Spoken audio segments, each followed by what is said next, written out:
आज हम आप लोगों के लिए आए हैं इंडियन हिस्ट्री यानी कि भारतीय इतिहास के मोस्ट इम्पोर्टेंट क्वेश्चन जो कि आपकी एनसीईआरटी बेस्ड हैं और ये आपकी किसी भी एग्जाम, चाहे आप UP TET, C TET, Bihar शिक्षक भर्ती, सुपर टेट, चाहे किसी भी एग्जाम की तैयारी कर रहे हो, यूपी, बिहार, राजस्थान, किसी भी रीट वगैरह की, उन सब के लिए रामबाण साबित होंगे। तो आज हमारा ये पार्ट सेकंड था आरंभिक मानव की खोज में, और पार्ट 1 मैंने करा दिया, ना देखा हो तो के देख लेना, ठीक है।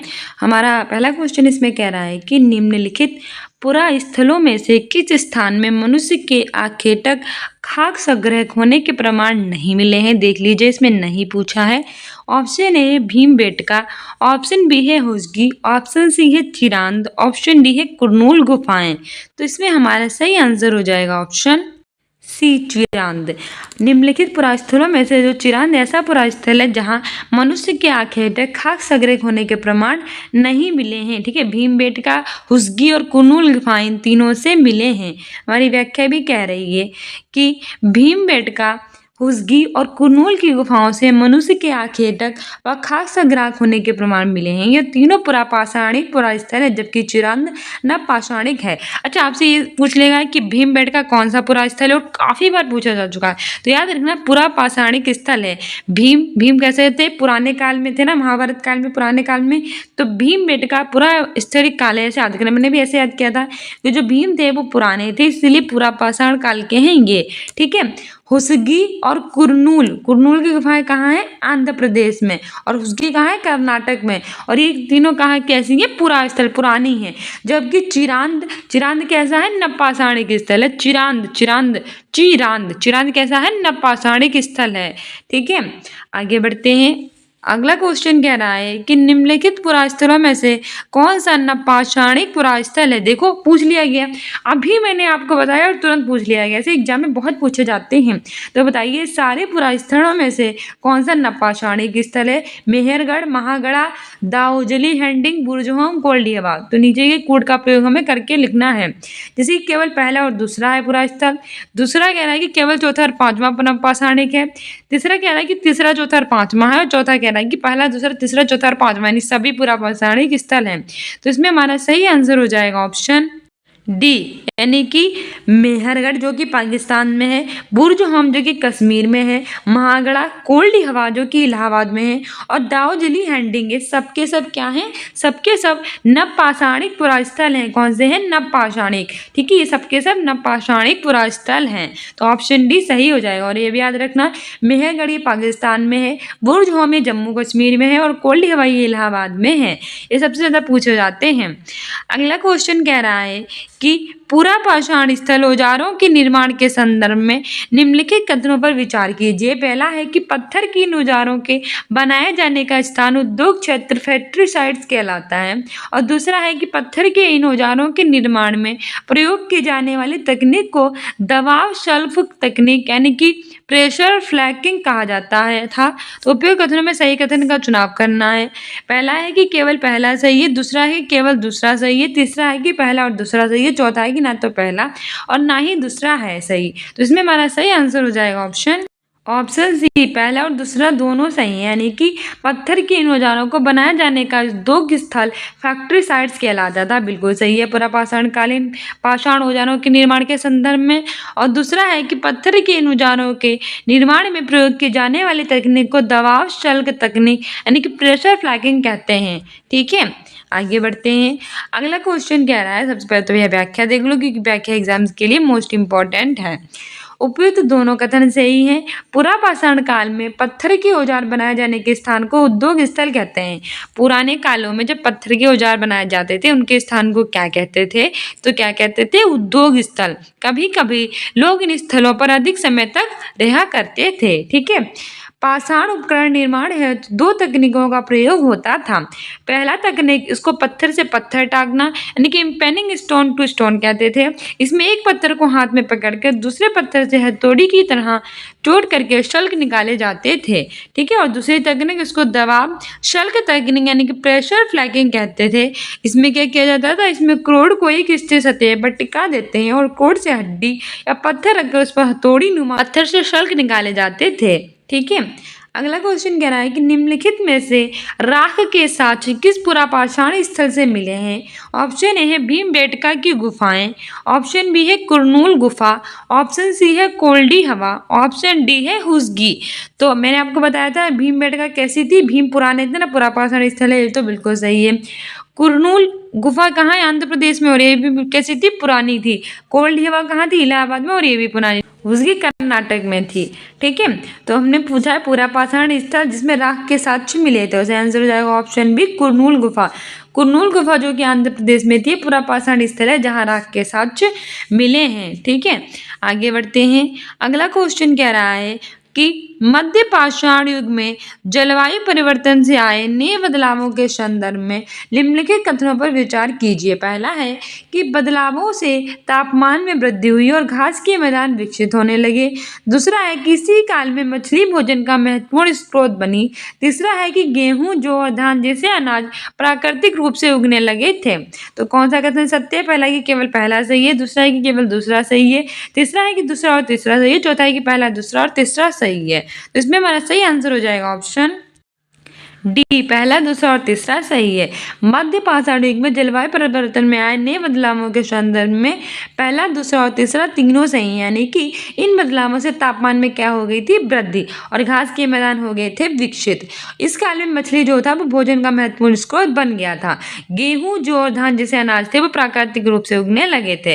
ये आपके सभी एग्जाम्स के लिए इंपॉर्टेंट है। ये आपके एक जो हमारे होते नहीं है बहुविकल्पी क्वेश्चन, उसमें भी पूछ लिए जाते हैं। 4 ऑप्शन दिए गए होते हैं, उसमें भी ऐसे पूछ लेगा, तो इसकी व्याख्या अच्छे से ध्यान रख लें। हमारी व्याख्या कह रही कि तीनों कथन सही है। लगभग 12,000 वर्ष पहले पर्यावरणीय बदलाव के काल को मध्य पाषाण युग अथवा मेसोलिथ कहते हैं। मध्य पाषाण युग को इंग्लिश में क्या कहते हैं हम? मेसोलिथ। और 12,000 वर्ष पूर्व पर्यावरणीय बदलावों के काल को। ठीक है, इस युग में जलवायु में आए बदलावों से जो तापमान में वृद्धि हुई थी, उसे घास वाले मैदान जो थे वो बनने लगे थे। कैसे वाले मैदान? घास वाले मैदान। घास क्षेत्र बढ़ने से घास खाने वाले जीव भी बढ़ गए थे। मछली जो थी उसी काल में भोजन का महत्वपूर्ण स्रोत बन गई थी। मछली किसका, कौन से काल में बन गई थी? मध्य पाषाण काल में महत्वपूर्ण स्रोत बन गई थी। ठीक है, आगे बढ़ते हैं। और गेहूं, जौ और धान प्राकृतिक रूप से उगने लगे थे तथा लोगों ने इन्हें इकट्ठा किया और समय के साथ इन्हें खुद जाना भी शुरू कर दिया था। ठीक है, आगे बढ़ते हैं। अगला क्वेश्चन कह रहा है कि मानव सभ्यता के आरंभिक काल यानी प्रागैतिहासिक काल को सुविधा अनुसार 3 भागों में बांटा गया था। निम्नलिखित में से कौन सा उस तीनों में नहीं आता है? जैसे आप जानते हैं कि प्रागैतिहासिक काल यानी आरंभिक काल था, उसको सुविधा के अनुसार 3 भागों में बांट दिया था। तो कौन सा उसमें नहीं आता है? पहला है पुरापाषाण काल, दूसरा है मध्य पाषाण काल, तीसरा है नवपाषाण काल, चौथा है महापाषाण काल। मोस्ट इंपॉर्टेंट है, सही आंसर हो जाएगा ऑप्शन डी, महापाषाण काल। प्रागैतिहासिक काल को 3 भागों में बांटा गया था, पुरापाषाण काल, मध्य पाषाण काल, नवपाषाण काल। उसमें महापाषाण काल नहीं था, नहीं पूछा है, तो ऑप्शन डी ही सही हो जाएगा। कि मानव सभ्यता के आरंभिक काल यानी कि प्रागैतिहासिक काल को कितने भागों में बांटा गया? 3 भागों में। कौन कौन से हैं? पुरापाषाण काल है, मध्य पाषाण काल है और नवपाषाण काल है। महापाषाण काल दक्षिण भारत में विशाल पाषाण खंडों की बनी समाधियों से संबंधित है। महापाषाण काल किससे संबंधित है? दक्षिण भारत में विशाल पाषाण खंडों से बनी जो समाधियां उससे संबंधित है। अगला क्वेश्चन कह रहा है कि निम्नलिखित में से कौन सा पुरा स्थल प्रागैतिहासिक शैल चित्रकला के लिए जाना जाता है? ऑप्शन ए है अमरावती, ऑप्शन बी है भीमबेटका, ऑप्शन सी है बाघ की गुफाएं, ऑप्शन डी है अजंता। से आंसर हो जाएगा ऑप्शन बी, भीमबेटका। पुरास्थल प्रागैतिहासिक शैल चित्रकला के लिए जाना जाता है, वो भीमबेटका है। ठीक है, और भीमबेटका मैंने आपको याद भी कराया था। भीम कैसा था? पुराना था। तो पुरापाषाण स्थल कौन सा है? भीमबेटका है। अगला क्वेश्चन कह रहा है, पहले व्याख्या देख लीजिए। भीमबेटका वर्तमान मध्य प्रदेश के रायसेन जिले में स्थित है। भीमबेटका कहाँ है? वर्तमान का जो मध्य प्रदेश है वहाँ के रायसेन जिले में है। और यहाँ से प्रागैतिहासिक शैल चित्रकला के कुछ सुंदर उदाहरण है वो हमें प्राप्त हुए हैं। भीमबेटका को प्रागैतिहासिक कालीन चित्रकला से संबंधित किया जाता है, जबकि अजंता और बाघ की कृत गुफा चित्रकला मौर्य काल के बाद की इतिहासकालीन है। अमरावती अपने स्तूपों के लिए प्रसिद्ध है, जिसे शुष्ककालीन या सातवाहिनी काल में माना जाता है। ठीक है, आगे बढ़ते हैं। अगला क्वेश्चन है कि सूची 1 को हमें सूची बी से मिलान करना है। पुरापाषाण काल, मध्य पाषाण काल, महापाषाण काल, उत्तर पाषाण काल। शुरुआती 10,000 वर्ष पूर्व, 20 लाख पूर्व से 12,000 वर्ष पूर्व, 12,000 वर्ष पूर्व से 10,000 वर्ष पूर्व, 2500 वर्ष पूर्व से 1900 वर्ष पूर्व, और एक कूटे इनमें सही मिलान करना है। तो इसमें हम सही मिलान करेंगे, सही आंसर जब हम इसमें मिलान करेंगे तो आंसर ऑप्शन ही हो जाएगा। यानी कि पहले का दूसरा पुरापाषाण काल 20 लाख वर्ष पूर्व से 12,000 वर्ष पूर्व तक है। दूसरे का तीसरा यानी कि मध्य पाषाण काल, ये 12,000 वर्ष पूर्व से 10,000 वर्ष पूर्व तक है। तीसरे का चौथा यानी कि महापाषाण काल, ये 2500 वर्ष पूर्व से 1900 वर्ष पूर्व तक है। और डी यानी कि चौथे का पहला शुरुआती 10,000 वर्ष पूर्व है उत्तर पाषाण काल का। ठीक है, आगे बढ़ते हैं। हमारी व्याख्या भी सेम ही है कि जो पुरापाषाण काल है वो कब से कब तक है, 20 लाख वर्ष पूर्व से 12,000 वर्ष पूर्व के दौरान। मध्य पाषाण का समय है 12,000 वर्ष पूर्व से लेकर 10,000 वर्ष पूर्व का समय। उत्तर पाषाण तथा नवपाषाण की शुरुआत कभी हुई कि 10,000 वर्ष पूर्व से होती है। और महापाषाण काल का संबंध दक्षिण भारत के बड़े शिलाखंड हैं उनसे बनी समाधियों से, और इसका काल 500 ईसा पूर्व से 100 ईसा पूर्व अर्थात 2500 वर्ष पूर्व से 1900 वर्ष पूर्व का माना जाता है। आगे बढ़ते हैं। अगला है हमें निम्नलिखित पर विचार करना है, जैसे कि पुरापाषाण काल, मध्य पाषाण काल, नवपाषाण काल। उपयुक्त में से किस या फिर किन काल के औजारों को माइक्रोलिथ अथवा लघु पाषाण कहते हैं। ऑप्शन ए है केवल 1, ऑप्शन बी है केवल 2, ऑप्शन सी है केवल 3, ऑप्शन डी है 1, 2, 3। से आंसर हो जाएगा ऑप्शन बी केवल 2। हमारी व्याख्या कह रही है कि लगभग 1200 वर्ष पूर्व से लेकर 10,000 वर्ष पूर्व तक के काल को हम क्या कहते थे, मध्य पाषाण काल। इस काल के पाषाण औजार और आमतौर पर बहुत छोटे होते थे, इन्हें माइक्रोलिथ यानी कि लघु पाषाण कहते थे। प्रायः इन औजारों में हड्डियों या फिर लकड़ियों के मुट्ठे लगे हंसिया और आदि जैसे औजार मिलते थे। साथ साथ पुरापाषाण युग वाले औजारों के इस दौरान बनाए जाते थे। क्वेश्चन कह रहा है कि हुसगी के संदर्भ में निम्नलिखित कथनों पर विचार कीजिए। पहला है कि हुसगी से पुरापाषाण युग के कई साक्ष्य प्राप्त हुए हैं। दूसरा है यहाँ से प्राप्त अधिकांश औजार बलुआ पत्थरों से बनाए जाते हैं। तो कौन सा सही है? ऑप्शन ए केवल पहला सही है, ऑप्शन बी है केवल दूसरा, ऑप्शन सी है पहला और दूसरा दोनों, और ऑप्शन डी है ना तो पहला और ना ही दूसरा। से आंसर हो जाएगा इसमें हमारा ऑप्शन 1 कि केवल पहला।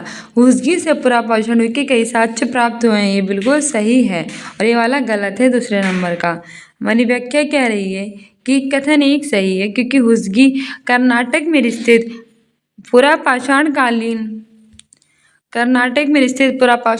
स्थल है, और यहाँ से प्राप्त कुछ पुरास्थलों से अलग अलग कार्यों में प्रयोग किए जाने वाले कई औजार मिले हैं। हुसगी में अधिकांश औजार चूना पत्थरों से बनाए जाते थे, ना कि बलुआ पत्थरों से, अर्थात दूसरा कथन बिल्कुल गलत है। किससे बनते थे ज़्यादातर? चूना पत्थरों से, और उसमें लिखा है बलुआ पत्थर, तो दूसरा वाला गलत है, पहला वाला सही है।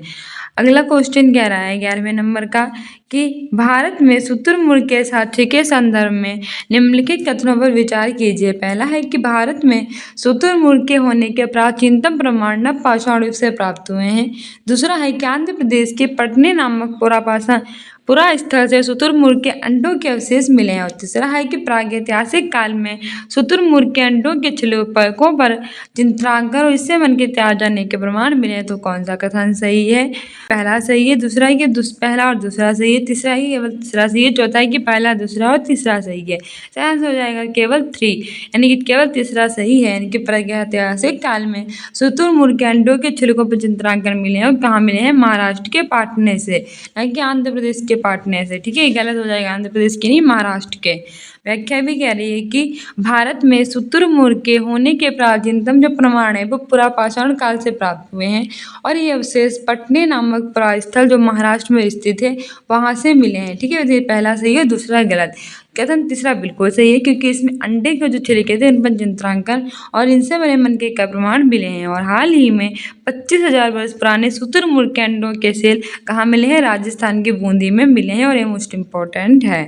आगे बढ़ते हैं। तीसरा पार्ट आ गया हमारा भोजन संग्रह से उत्पादन तक का, और इसके बारे में हम कल व्याख्या करेंगे, क्योंकि इससे पहले मैंने 2 इसकी वीडियोस बना रखे हैं, ना लिस्ट में जाकर देख लीजिए। मोस्ट इंपॉर्टेंट है हमारे सभी एग्जाम्स के लिए, चाहे आप यूपी टेट की, चाहे आप सी टेट की, चाहे आप रीट की, चाहे आप बिहार शिक्षक भर्ती 3.0 4.0 किसी भी कॉम्पिटेटिव एग्जाम की तैयारी कर रहे हैं, यूपी पुलिस या किसी भी एग्जाम के आर ओ, अभी तो आपका MTS वाला, उसका ये भी काफ़ी इंपॉर्टेंट है, DSSC MTS SSSB के सारे एग्जाम्स के लिए इंपॉर्टेंट, क्योंकि ये NCERT बेस्ड है हमारी है।